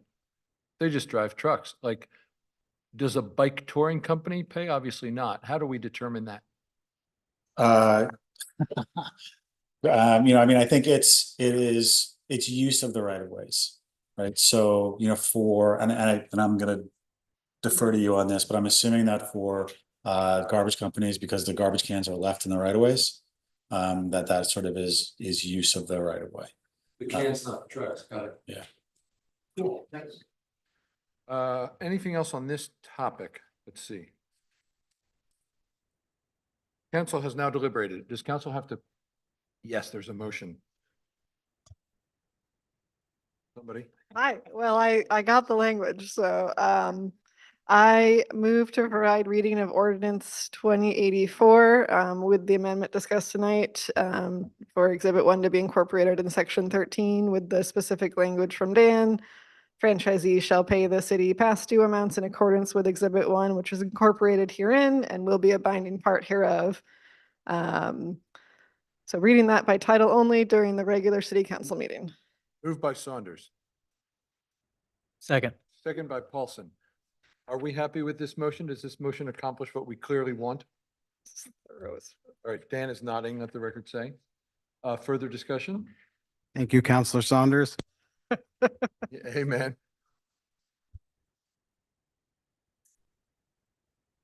All in favor? Aye. Opposed? Chair votes aye, motion passes. Thank you, Chris. Thank you. Okay, consent agenda, a little complicated. We already took number 4 off of the consent agenda. By convention, Councilor Rivera wants to take number 3 off of the consent agenda. Anything else before we move the consent agenda? I would entertain a motion. I would move we approve the consent agenda with the removal of numbers 3 and 4. Moved by Saunders. Second. Second by Paulson. Discussion. All in favor? Yes. Aye. Opposed? Chair votes aye, motion passes. Now, we got rid of garbage. Now, Gladys. I will be abstaining from OLC permitting application approvals. This is not a reflection of the businesses and their owners, rather than I object the fact that we don't have enough transportation options for people to visit these establishments. As a result, they may end up getting behind the wheel and putting themselves and others at risk. If we and our community partners, including our county, are able to provide adequate transportation during late evenings and weekends, I will be happy to start approving OLCC applications again. Thank you, Gladys. I would entertain a motion to approve item number 3. I move we approve the OLCC application for H&S Wine Services. Moved by Saunders. Second. Second by Stepina. Discussion. I like the name Little Bastions. Any further discussion? All in favor? Yeah. Aye. Opposed? Chair votes aye, motion passes. Abstentions, thank you. Aye. Thank you. Gladys abstain. I abstain, yeah. Okay, that takes us to action items. Jackie? No, Jackie's not here. Thank you, Mayor. Abigail Eller, City Manager, here for Jackie Vanderpoint. As you all know, the mayor has had an informal group of people he's been consulting and chatting with around issues, seeking different perspectives and opinions. That group has met informally, as we've talked about before. The mayor wishes to make that group a bit more formal, but still keep it a little bit more open and a little like trying to not create artificial barriers or make this like overly bureaucratic. So before you have a resolution for consideration that does just a couple things. One, establishes the mayor's equity advisory group. And then two, authorizes the mayor to make appointments and to modify or a future mayor may choose to dissolve a group like this just in consultation with council. So just to have this group comply with Oregon meeting law and public records law, they will notice the meetings. Meetings will be held in a public spot. They're held here in city council. So they'll be open to the public. They will keep minutes and other records. So with that, happy to answer any questions. Otherwise, there's a motion and a resolution for your consideration. So these meetings have to be broadcast by Zoom as well, to comply with the hybrid. I do not believe so, because it's not a group that's making policy decisions or financial decisions. I think it is really just an informal group for the mayor, but it will comply with meeting and records law.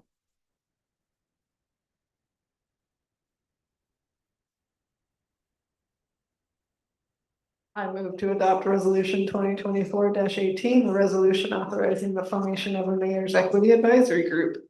By Sandra. Second by Mitchell. Discussion. All in favor? Yeah. Opposed? Chair votes aye, motion passed. Great, thank you. We will publish the dates for when that group will meet and let you all know about that. Thank you. We often take Take a break around time, but we honestly seem, well, we have an executive session, so we're gonna take a break for 4 minutes. Ooh,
We are reconvening.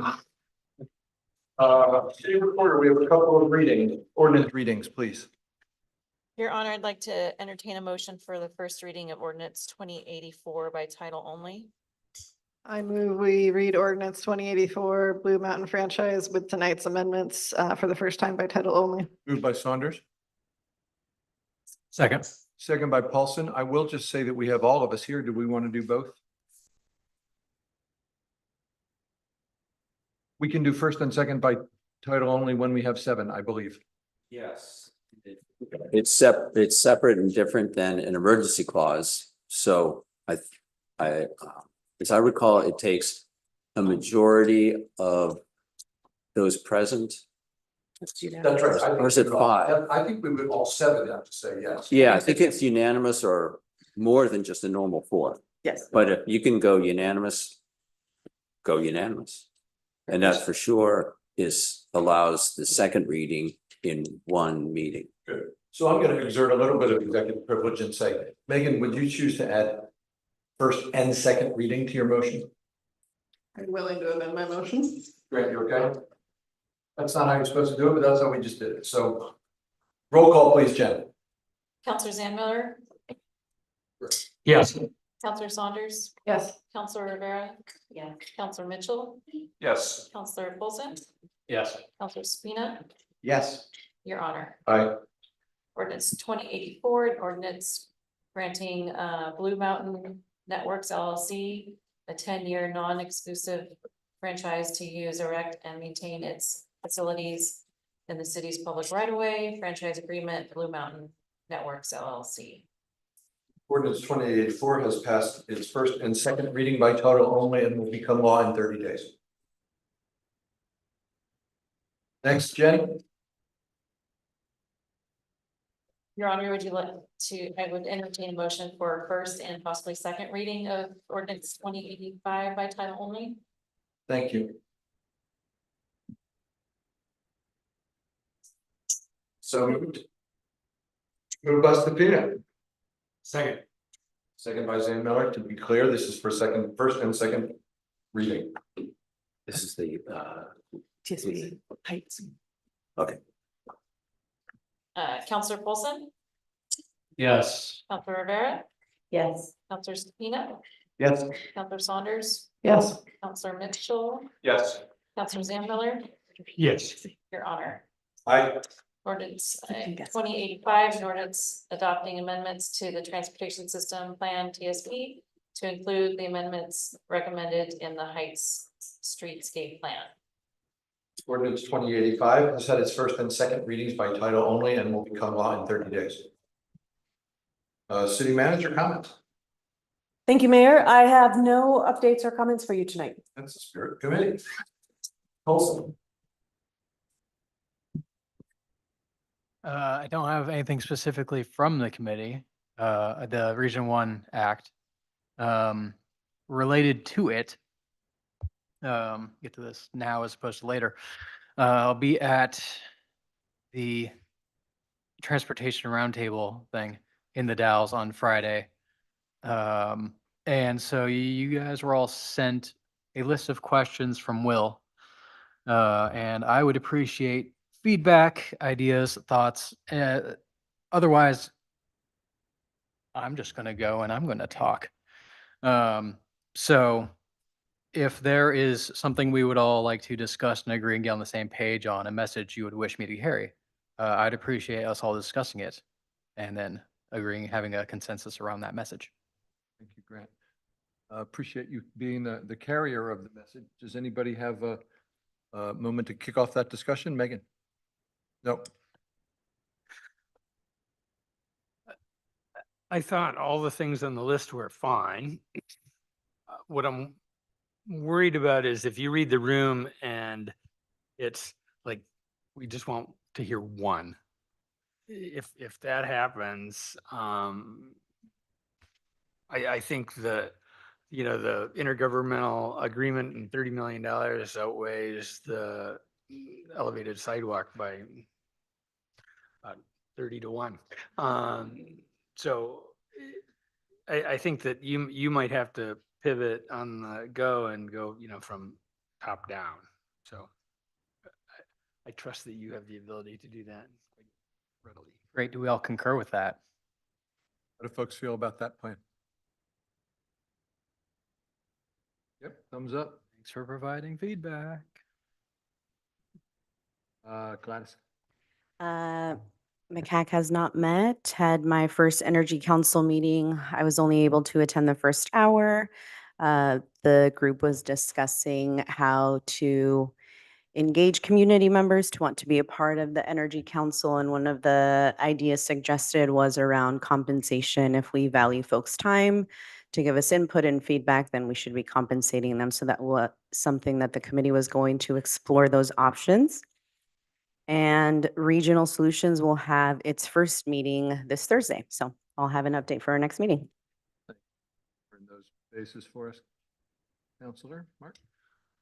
Doug and I went to the Visit Hood River meeting. I think that was since the last time we talked. It was good. You know, they have a bunch of events going. There's Harvest Fest, there's Hops Fest, there's they were very excited about putting on the Latino focused First Friday that I thought went well.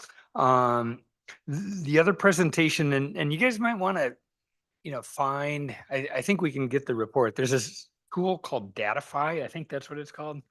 Where basically everyone that goes on the website and says, I'm interested in coming to Hood River, they get your phone, they have your phone number, and then they can tell where your phone is going and where you're stopping. It's very nicely Big Brotherish, I think. But anyway, I think I continue to believe that there's data in there that the city could use for our purposes in addition to Visit Hood River's purposes. So it's just something for people to sort of stay aware of. Thank you. Nothing for committees.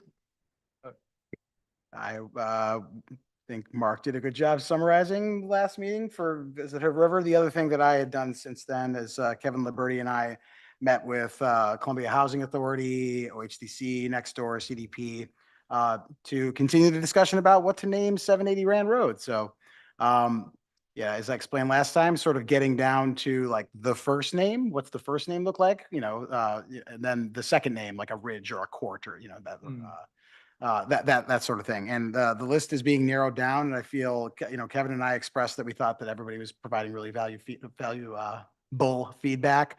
And yeah, I think there's some emerging names that sound really, really cool. And there's been a lot of thought into it. I'm not going to spoil anything here, but you know, it's moving along well. And you know, I think we have identified, you know, some areas of consideration throughout the process that, you know, are just demonstrating that everybody's thinking about it really, really critically. Does that include renaming the road that shall be renamed? We did talk about that. There was and then talk of how that might be related, right? So if and there's also a park that's part of that, right? So you know, if we're not going to name the buildings this, then we have an opportunity to name the park this, and then how that relates to the street as well. So yeah, everybody's looking forward to that as well. So though the actions weren't officially to be taking on the street and maybe the park, as the discussions have progressed, they have. So Thanks so much for representing us there, Doug. Words and images can be so powerful and really shape our thoughts, and this makes a big difference. Yeah, it's been great to be part of it, and look forward to sharing more information as it comes. Ben? I'm not on a committee. Well, we can remedy that. Okay, mayor comments. Pie with the mayor on the 22nd here at City Hall. There's a possibility that a visiting Minnesotan will be baking the pie. This has not been confirmed. Tim Walz? If he comes, I will invite him. No, I think Abigail's mom may be visiting. That's even better. Not yet, we're not confirmed. Not But you can put in your pie request now and we'll see what we can do. Great. I actually was visiting with a constituent yesterday. He thought it was always pizza pie. And dude, it was only once pizza pie. It's usually sweet pie. So I have an intern. Elena is here. She decided she did not wish to speak at her very first meeting, but welcome aboard. And it's super fun to watch the fresh eyes of a young person see things and try to explain. My daughter was an intern for Senator Merkley, and I realized that it may be like about the same gap of like how much they don't know compared to the people who know more know. So anyway, thanks for your hard work and look forward to continuing to work with you. I know that a couple of other counselors and staff have been dabbling in perhaps being involved in working a little bit with Elena, and let me know if you would like to talk about that. I was on the phone today with Parks, with the Oregon State Parks and with the Forest Service, trying to get the trail back open, the twin tunnels. It's been like a long and curvy road. First, it was a fire problem, and now it's like a toxic fumes problem. But I really feel like they heard us, like Columbia Gorge Marathon, 100%, it'll be open.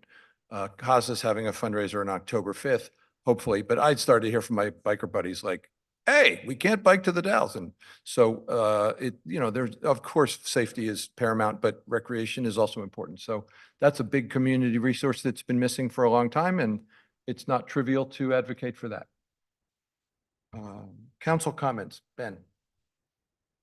Not too much for me. It's been, great experience kind of continuing this, gradual onboarding process. I'm looking forward to having some departmental tours, which Lena may join me on to, learn more about how the city works and everything.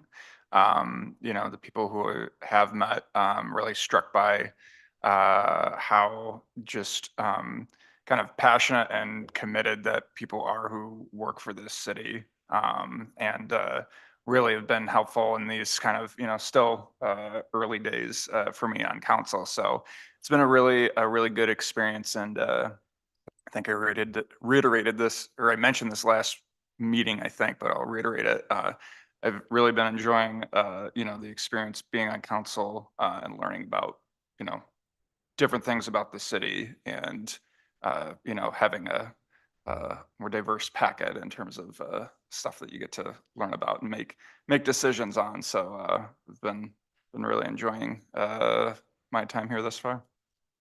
Yeah. I would just suggest that you talk to our public works director and get the water tour. That's a good one. Yeah, just one thing I wanted to talk about, so as we've had some sort of discussions around short-term rentals, I think it would be I guess I'm crossing the threshold where I would like to maybe ask if people feel this is appropriate use of staff time. I've been asking just a little bit of questions around, how many do we have in a residential zone that are a vacation rental versus a hosted home share and things like this.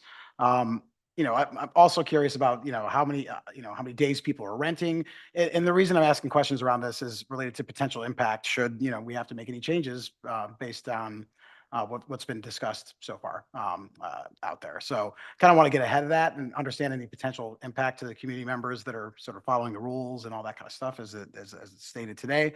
I don't think Abigail probably has like it's 5 hours versus 10 hours, that kind of thing. But, would everybody else that's up here kind of benefit from knowing that information? How many hosted home shares do we have? How many days are they doing it?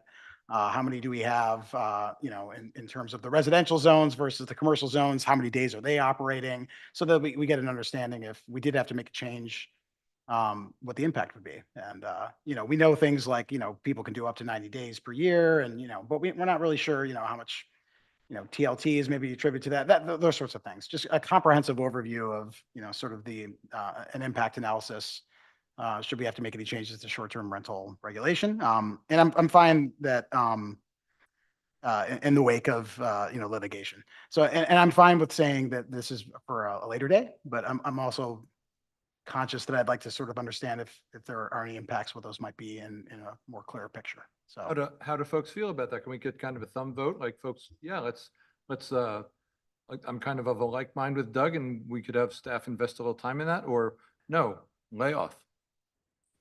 I guess one of the boundary lines for me is, you know, and it seems like most of the things Doug mentioned is what's already available in our licensing and or reporting versus how do we gather new information or have to go on a digging exploratory mission. I obviously number of nights, location, type should all be available in the data we've already collected. Um, So I'm very on board for that. I don't really want to go down a super big rabbit hole in other directions. Yeah, it's more gathering the data that we have and then presenting it versus, because we don't have like a summary of that kind of stuff. The data's there. It's just going to take somebody a little bit of time to gather it and present it. So, yeah, not suggesting a gigantic study here, but you know, anytime we want to take, use staff's time, I feel that this is related to some of our council goals, et cetera. But yeah, don't want to boil the ocean, but need a little bit more information. Thumbs up from Gladys and Mark and Grant and Ben. Does that give you enough guidance, Doug and Abigail? Great, thank you. And I appreciate Councilor Stupina had said this to me ahead of time and we had talked about just what the workload might be. So that's why we came to you. If it's okay with the rest of you, I'll work with Councilor Stupina to kind of figure out what the scope of that is, and then we can prepare a memo that provides you with that information. Super, and I want to celebrate the fact that this is just how that's supposed to go. That the bad scene is when we're each giving Abigail our own pet rock to turn over. Right. Checking back in, like, are we willing to have some commitment to this? And that's great. Thank you. And that's all for me. Megan. Two things real quick. After our last meeting, Allison with the county had asked to meet, kind of get a little more info on my concerns around the animal control contract. But we actually ended up also having a nice conversation of kind of how to build, continue city-county relationship building. So not like any actionable item out of that, but it's nice to have a partner that is interested in also building that relationship. So I'm hoping that'll continue to move forward I think we've been doing that over the last few years and keep working on it. So that was good. And then kind of more just the fun thing, but I got to go on the ODOT led tour of the Mitchell Point Tunnel construction, which is not quite done, but a lot of it is, and it looks very cool. And I think will be an amazing asset for the community when it is open. I was driving down 14 today, looking at those tunnels and thinking, when are we going to be able to go in there? So there is one problem area they're working on, and they couldn't give me an exact timeline yet. okay, sure. So. Thanks. This is September 20th on the reader board, but that date has changed. Yeah, I would not count on that, given we are in September. Looking at that. Don't count on September 20th. Okay, Mark. There is still an opportunity for you guys to come and pick up puncture vines at the waterfront at 9 o'clock on Thursday, the 19th. And don't listen to them to say you can use the thin little gloves. You want to wear 2 pairs of leather gloves and that'll be good. So that'll be the last of the 3 city encouraged or city sponsored things with the Soil and Water Conservation District. So that'll be good. That's all I got. Yeah, I had an opportunity to table at First Friday this last Friday. And, I've never seen that many people come out. The street was packed from the top of Oak, until where we were at. And it was really beautiful to see a diverse group of individuals down there dancing, really excited. I really, really want to thank Katie from Visit Hood River and Tita and the whole Hood River Latino Network for putting on such a beautiful event. We had Spanish City of Hood River stickers to hand out. We also had an opportunity to pass out some surveys and asking community members what they felt it was important for us to prioritize in our next work plan. When I think of outreach and community engagement, it would be incredible if we had that turnout every single time, especially as we have a lot to talk about. So I hope that for any of you that attended, that we're starting to think about how do we engage our partners to help us. The city can't do everything on our own. It was just such a beautiful turnout, and folks that kept coming to the table were saying, this was fun. I can't wait till we do and celebrate other cultures within our community. So thank you to everyone who attended. I hope everyone had a great time and I look forward to many more events. Grant? I have a really dry question for everyone, not just us, but also the audience. If anyone wishes to email me with any ideas or recommendations or input on ways they would like to fix ODOT's funding problem, let me know.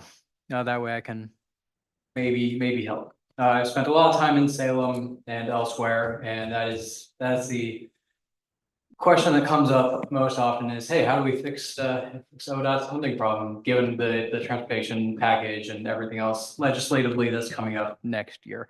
The legislative transportation package that's being talked about in 25 is tied really closely with ODOT's structural issues.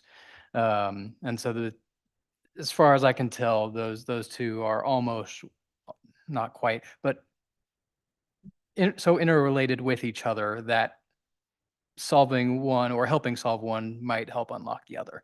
So if you guys have any feedback or ideas or recommendations or ideas, I can maybe kick around. So the two sources of the problem that I can think of, and please elaborate and correct me, is gas taxes are going down because of electric vehicles, and the federal COVID largesse has dried up. Gas taxes there's a myriad of problems. Gas taxes are going down because of electrification, but also it's a flat rate. It's not tied to inflation at all. So you have increasing costs at the same time. So your margin on gas tax is buying less and less over time.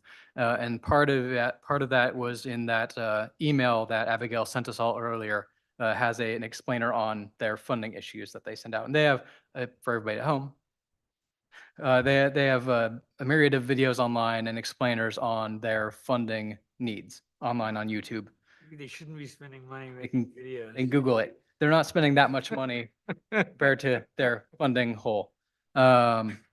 So Great, thank you. yeah, gas tax is one element of that. They make their fees off of DMV and licensing and that sort of thing.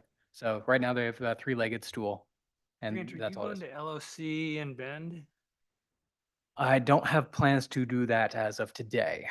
Cause you know, I've been 3 times and this is the kind of discussion that's, even if it's not in a session, but it's in the hallway, they're rich discussions. So if you're not going, pinch this young. I will be attending. That brings us to the executive session. Anything else for that? Okay, Dan, you were going to kind of give us frame this context here? In public session? Yes, especially in response to Doug's comments about one, what are the basic economic parameters or the mix of STRs? And just kind of procedurally to tell you where we are and to follow up. So, you want to do this in the public session? In public session, Okay. yeah, because we have an exec session where I need to discuss with you a possible settlement proposal that was pitched by the petitioners. But before that, let me give you kind of where we are schedule-wise on the litigation that dovetails with Doug's comment. I think the last meeting I told you the plaintiffs had filed their motion for summary judgment, which is their explanation as to, based on the law, why they should win. It was filed in August, so I can't remember. And so we also amended our ordinance to make it possible, give some relief in my view, make it possible for people to maintain their STR license, not live here, but have a long-term tenant in the dwelling. So in the spirit of not taking yes for an answer, in their motion for summary judgment, the plaintiffs have doubled down. But one thing I didn't mention to you, their whole case is based on a Fifth Circuit precedent, a New Orleans short-term rental ordinance that was invalidated by the Fifth Circuit Court of Appeals, which is far more conservative than the Ninth Circuit. We're in the Ninth Circuit. And here the case law is based on it's called a case called Rosenblatt, where they upheld Santa Monica's short-term rental regulation that against the Dormant Commerce Clause claim, because to get your license, the owner could live there or they have a long-term tenant living there, which, I mean, in my view, is trying to maintain the kind of the spirit of Hood River's short-term rental regulations that are mostly these vacation home rentals. Because I think, to Doug's point, it's not that many that are hosted home shares where you have someone living there, but this is a way to keep that group, you know, still operating, because you are a tourist economy, and people who want to come here, they're either going to stay in an STR, they're going to stay in a motel, or they're going to live in their Sprinter van on the street. So they're going to come. And this is a dilemma that the coastal communities are facing too. So be aware, if you were to eliminate STRs, that it would have an impact on your economy here. So in what I didn't mention last time is the Fifth Circuit case reviewing New Orleans ordinance. It knocked it out. New Orleans went back and amended their ordinance to conform much more closely to the case out of the ordinance out of Santa Monica. That ordinance was also challenged last year, and the district court, the trial court in Louisiana, Eastern District, issued its opinion back in February, upholding the New Orleans ordinance. And they said, we find the Rosenblatt analysis is persuasive here.